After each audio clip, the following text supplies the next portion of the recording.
When Diddy's arrest hit the headlines last September, Katt Williams saw an opportunity. He jumped on Instagram stories, resharing an AI mashup of Diddy's mugshot over Wesley Snipes in New Jack City, and captioned it, "Diddy about to snitch on everybody." The joke exploded online. Fans everywhere echoed the same thought: if anyone's going to flip to save himself, it's going to be Diddy. But Katt didn't stop at a one-off punchline. Remember Katt's old podcasts where he casually dropped names like Tyler Perry, Ricky Smiley, Steve Harvey, and Ludacris? Back then, it seemed like petty, personal shade. But now, some of those same names, Jay-Z, Aaron Hall, Harv Pierre, and more, appear in the actual court documents filed against Diddy. Turns out, Katt wasn't just cracking jokes, he was planting clues. And now, we're about to connect the dots between stand-up comedy and a federal scandal. Shay, yeah. I was trying to do something there that hadn't been done. I thought that I had figured out the algorithm mathematically, and I thought that I could show that. And when I wrote it out to kill the careers of the people I was talking about, right? But it was so vicious that I erased all of the knockout blows and just left the jabs so that the comic I'm talking about knows that I know your real story. Motherfucker. I'm gonna tell this, but you know what else I know. So, yeah, I was... Do you want to tell any of those stories now? Well, I'm saying... Now, I've had to turn down $50 million 4 times just to protect my integrity and that virgin hole I was telling you about. Right, because P. Diddy be wanting the body. All of these big dick deviants is all catching hell in 2024. It's up for all of them. It don't matter if you Diddy or whoever you is. T.G. Jakes, any of them. All lies will be exposed. That's all. And anyone who takes that the wrong way, know why they take it the wrong way. So Katt Williams said it. The lawsuit started coming out right after he said it, and he said all would be exposed. He heavily implied, and this is again an allegation, that Lucien Grange was having some sort of a homosexual relationship with Diddy. So he is the person that controls Diddy, that Lucien Grange was aware of these parties, that Universal Music Group was aware of these parties, essentially that Diddy is the thug and the gangster working on behalf of Lucien Grange. They did not know that he was recording them. I mean, when I read through that lawsuit, Rodney made it very clear that he had hidden cameras. And if you are a person like LeBron who says ain't no party like a Diddy party, you got Ashton Kutcher talking about what happens at Diddy parties stays at Diddy parties. And finally you learn via the press that actually Diddy has been collecting evidence on all of you and you don't know where those tapes are. That will buy your silence for quite some time because you're hoping that if you keep your head low, you're not going to be revealed as one of these people that was engaged in some of these acts, whether they were heterosexual or homosexual, it doesn't matter. Maybe you're just cheating on your wife and you don't want that to get out into the public. Maybe you were, as Katt Williams described it, in one of the rooms. He said you could just walk around the house. He said this on stage years ago, that you could walk around the house and you would see people engaged in various sex acts. And again, Katt Williams was someone who was dismissed as crazy and dismissed as a drug addict. And it turned out that, or it seems that if these allegations are proven to be true, and I believe they are, then he was telling the truth. Do you think that like stars and get offered that kind of thing, like to compromise themselves sexually for entertainment? I was as shocked as anybody about how powerful Harvey Weinstein was at the time that I was meeting with him, and how he could not be told no. You follow what I'm saying? They'll figure out some way. Right, so I thought that didn't apply to me because I don't care about nothing but bitches and good business, right? In these scary situations, I don't even leave it up to me. Like, I'm gonna do what the superhero would do in this part of the movie, regardless. That's a good way to think about things in general. Yeah. What would the superhero do? Katt started with Tyler Perry. On the surface, it looked like a comedian throwing shade, joking that Perry can't play a man to save his life. But behind the laugh is a lesser-known fact. When Perry was still grinding on indie scripts, it was Diddy's team who stepped in. They helped fund his debut films, arranged premieres in LA and New York, and handed out VIP invites to stars hungry for a preview. You won't read it in tabloids, but it's all in the fine print. Diary of a Mad Black Woman, Medea's Family Reunion. Perry might not admit it, but his launchpad ran straight through the bad boy playbook. I heard that you bought a military base in Alabama. Is that true? A military base? As starving comedians would do. Now, I don't know if you're being truthful or not. Did you really buy one? Yeah, Fort McClellan. Yeah, What? because the reason why like my life works in golf and off the golf course is because I follow instruction well, right? Mm-hmm. So if I see somebody do a good job, I just want to do a good job. Yeah. I'm gonna follow the example. Yeah. Right? So Tyler Perry got a military base. That's correct. Made it into a movie studio and started making movies. Katt Williams. Bought a military base. Are you making movies? I'm not wearing dresses. Making movies. You're missing the point. At what point in Tyler Perry's career was he Samuel L. Jackson or Denzel Washington? Which are the only two black men I can think of that never had a dress on. Yeah, but I don't think it's about At what point, it is about that. It is about that because he's the only black man that we already established has $1 billion for making movies. He's the only black man with his own studio, but he's also putting out material where he got a goddamn dress on every year. Because every time you turn around, at every iteration of his success, be it the plays that took over and got him popular, be it the shit that he did on TBS, be it the first movies that he did, be it the movies that he does now. So what is his excuse for doing Madea content now? Because there's an audience for it. There's an audience for it. There is an audience. There's an audience for it. Tyler Perry told his male actors they're not allowed to consort with me because I saw you at a Diddy party, Tyler. And you were having a glorious time.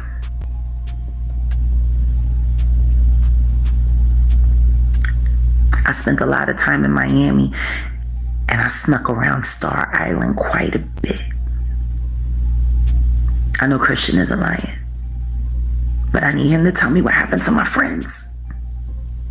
And I don't care how long it's been since I talked to them. They will always be my friends. Always.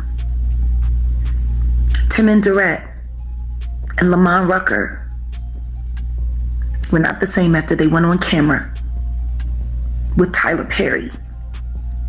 Christian, I think you can tell me why. Who else? Ricky Smiley. He learned the ins and outs of the industry at Diddy's private Atlanta parties. These weren't public events. They were invite-only nights where Puffy's crew controlled the guest list and handed out passes like gold. Ricky got on that list, and from there, worked and talked his way into radio gigs and eventually a hit TV show.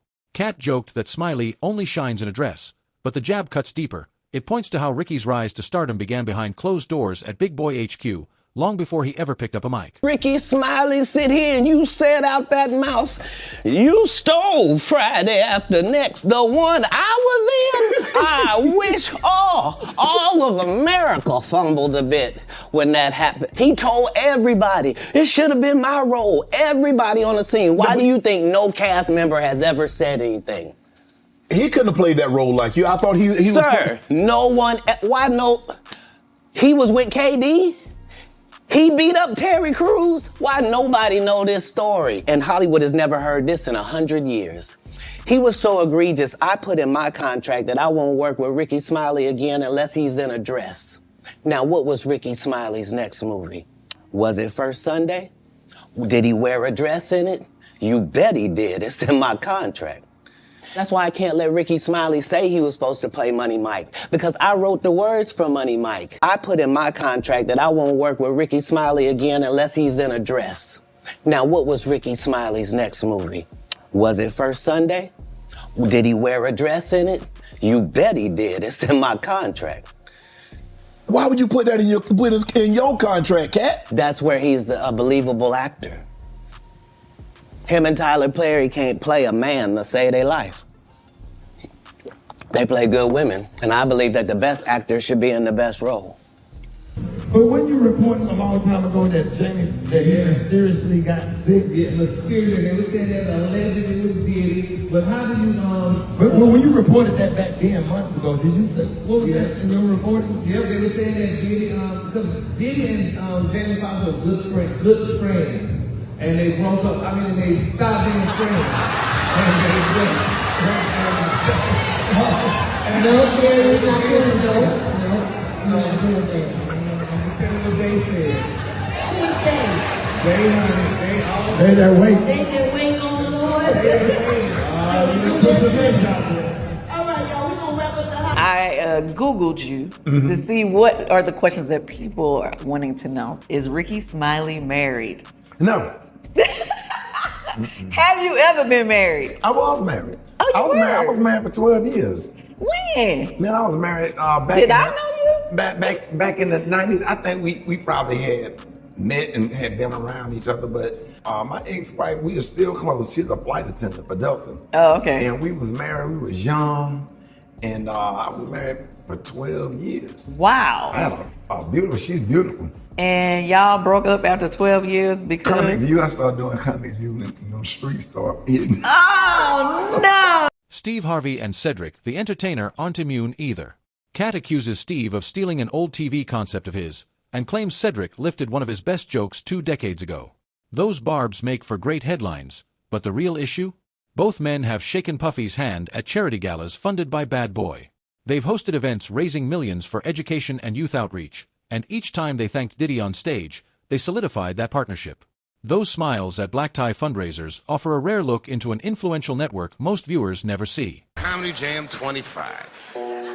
It's good to see so many funny people together in one room, all wondering the same thing.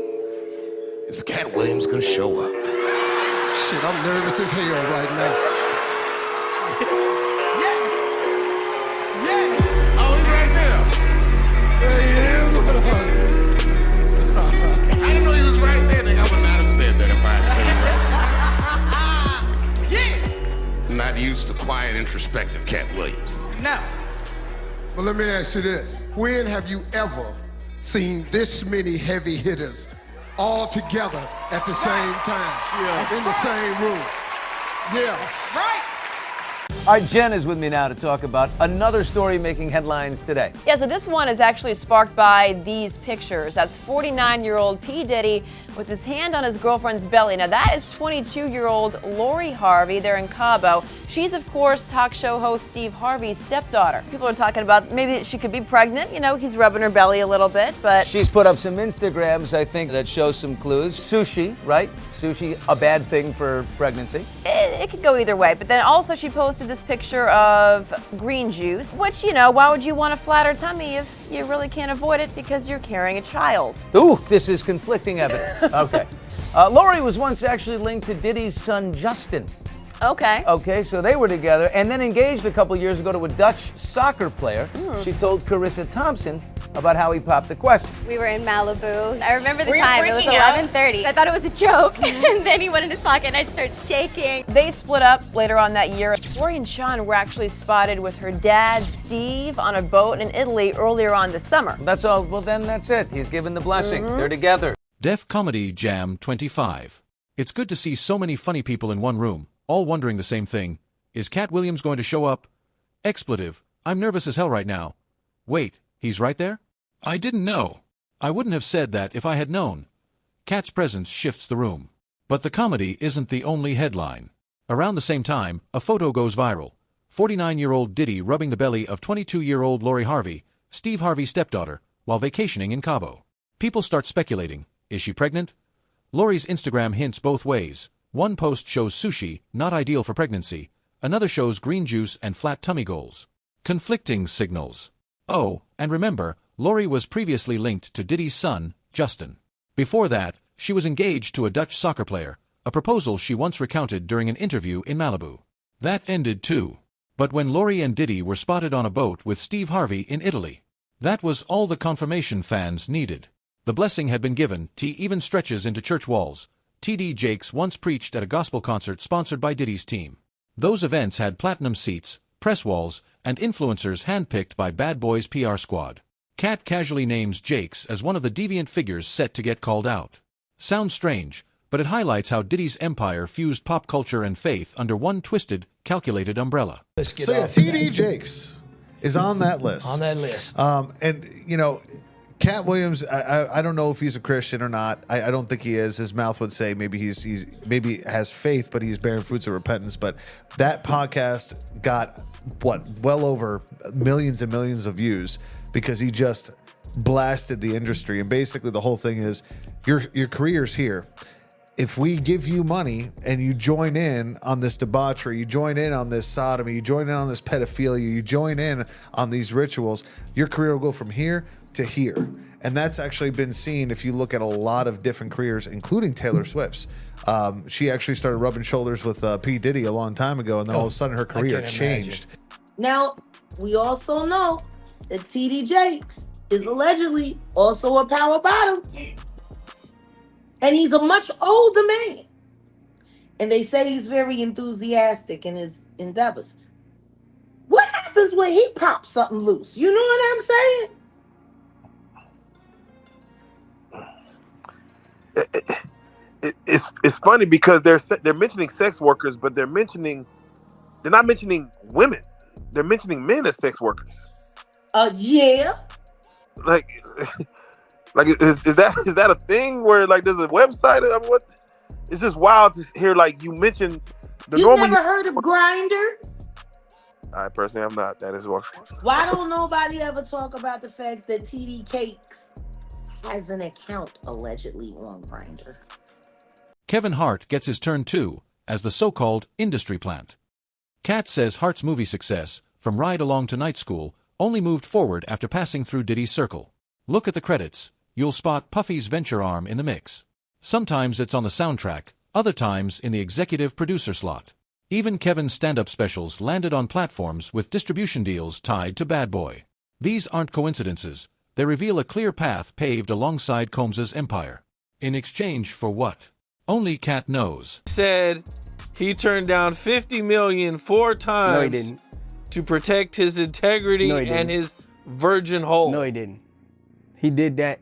He did that to say that Kevin Hart took $50 million to unvirgin his hole. Can you explain a little bit? No, I just told you what happened with that. So you don't believe Katt when he says that he turned down $50 million 4 No, times? I believe that was a punch at what he did, what Kevin Hart did for that movie Get Hard. He showed y'all what he did. He sucked Will Ferrell's to get hard. Oh. Now he's high. Now he's acting all hard. Every picture he's just short. He wasn't ready. All that. It's the same thing. I said it, and this sums it up well. Like you don't entertain the circus, you watch it, right? And when a lion comes out and rides the bike, you don't think about it too hard. You just go, okay, that's crazy. The lion's riding the bike, and then you go home and enjoy the rest of your day. I don't feed into the stuff at all. At the end of the day, it's all entertainment to a certain degree. So you just hope that people can be smart enough and have a tremendous amount of logic to just go and possibly do research or fact check. And if they do, then great. If they don't, then kudos to that as well. I just don't have the time for it. There's too much going on. In my opinion, one of the ones that affects me the most is Justin Bieber. Do you have the Kevin Hart one? Which is odd, Pat, because he gets caught saying that he would wake up next to him and then he changes it and says we would fight off over the Frosted Flakes. Even Kevin Hart is uncomfortable because you're admitting that you were sleeping next to a freaking child. And it's like, I'm tired of hearing all these stories and people just laugh about it. We giggle. Like, this is it right here. That's my brother right here from day one. We used to wake up and, pause. Look, pause. I mean, back in the days when he was like 10 and I was 10 years a little bit older, his older brother, we used to fight over the Frosted Flakes. You know what I'm saying? Before pause was invented. You know what I'm saying? But it's my brother for real. We used to actually wrestle off of the Frosted Wake Flakes. up Taylor Usher. He used to always get up early. Now he's one of the richest stars in the world. And What the fuck did Puff just say? Nobody's gonna acknowledge this for me. So Puff just said we used to wrestle over the Frosted Flakes, and we're streaming live. That was And then there's Ludacris. Katt drops a massive Illuminati reference when talking about him. According to Katt, Only an organization that powerful could land Luda a $200 million contract. Sure, it sounds like half myth, half comedy, but the real connections are undeniable. Collaborations on albums, joint festival sets, tribute shows for Biggie where they shared the stage. Those moves hint at a bond built over decades. Katt wraps it in conspiracy talk, but you don't need secret symbols to see the alliance.